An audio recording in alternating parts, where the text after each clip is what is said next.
കുറച്ച് ദിവസങ്ങൾക്ക് മുമ്പായിരുന്നു കിച്ചു കൊണ്ട് ഈ രേണുവിനെ കുറിച്ചും രേണുവിൻ്റെ കുടുംബത്തെക്കുറിച്ചും കുറേ കാര്യങ്ങൾ പറഞ്ഞൊരു വീഡിയോ ഇട്ടിട്ടുണ്ടായിരുന്നു. അതിന് ശേഷം ഉണ്ട് ഈ ഒരുപാട് പേര് ഇത് കണക്ക് രേണുവിനെതിരെ വന്നിട്ടുണ്ടായിരുന്നു. ഇതേ കണക്കൊക്കെ ചെയ്യുമെന്ന് ഒരിക്കലും വിചാരിച്ചിരുന്നൊക്കെ പറഞ്ഞാൽ ഒരുപാട് പേര് വന്നിട്ടുണ്ടായിരുന്നു. അങ്ങനെ ഇരിക്കുന്ന സിറ്റുവേഷനിലാണ് ഇത് കണക്ക് രേണു ഒരു വീഡിയോ ആയിട്ട് വന്നിട്ടുണ്ടായിരുന്നു. ഇതേ കണക്ക് അത് അവൻ പറയുന്നതല്ല, അവനെ കൊണ്ട് ഷഫീനെ പറയിപ്പിക്കുക എന്നുള്ള രീതിയിലൊക്കെ ആയിരുന്നു പറഞ്ഞൊരു വീഡിയോ രേണുസുതി ഇട്ടിരുന്നത്.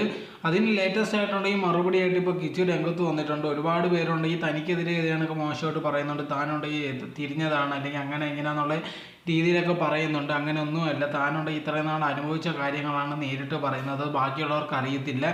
അത് ഞാൻ നേരിട്ട് പറയാൻ തുടങ്ങിയെന്നേ ഉള്ളൂ, അല്ലാതെ വേറെ ഒന്നുമില്ല. അതോടെ തന്നെ ഇതേ കണക്ക് നമ്മൾ നോക്കിക്കഴിഞ്ഞാൽ ഇതേ കണക്ക് പറഞ്ഞിട്ടുണ്ടായിരുന്നു കിച്ചു കൊണ്ട് ഇതേ കണക്ക് ഇപ്പോഴും നല്ല ടച്ചിൽ തന്നെയാണ്, അവരമ്മ ഒരു കുഴപ്പമില്ലെന്നുള്ള രീതിയിൽ. പക്ഷേ ലേറ്റസ്റ്റ് ആയിട്ടുള്ള ഈ വീഡിയോ ഇടുമ്പോൾ അതിനകത്ത് കിച്ചു പറഞ്ഞൊരു കാര്യം എന്ന് പറഞ്ഞാൽ ഞങ്ങൾ തമ്മിൽ അധികം ഒന്നും ഇപ്പോൾ സംസാരിക്കാറ് പോലും ഇല്ല, അതൊക്കെ ചുമ്മാ പറയുന്നുള്ള രീതിയിലാണ്. ഇപ്പോൾ നമ്മളൊരു ഫാമിലിയുടെ കാര്യം നോക്കിക്കഴിഞ്ഞാൽ അതിനകത്ത് കിടക്കുന്ന സംഭവങ്ങൾ അല്ലെങ്കിൽ അവിടുത്തെ റിലേഷൻഷിപ്പ് എങ്ങനെയാണെന്നുള്ളതൊന്നും നമുക്കറിയാൻ പറ്റില്ല. ബാക്കിയുള്ളവർ ഇതേ കണക്ക് വന്ന് പറയുന്നത് വിശ്വസിക്കാനല്ലാതെ യഥാർത്ഥത്തിൽ എന്തോ സംഭവം എന്നുള്ളത് പറയാനേ പറ്റത്തില്ല. ഇപ്പോൾ ഇതേ കണക്ക് രേണു വന്ന് പറയും ഞങ്ങൾ തമ്മിൽ ഒരു കുഴപ്പമില്ലെന്ന് പറഞ്ഞു കഴിഞ്ഞാൽ അതൊരിക്കലും അങ്ങനെ ആവണമെന്നില്ല. അവർ തമ്മിൽ എന്തെങ്കിലും പ്രശ്നം ഉണ്ടായിരിക്കും, ബാക്കിയുള്ളവർക്ക് പറയാൻ താല്പര്യമില്ലായിരിക്കും.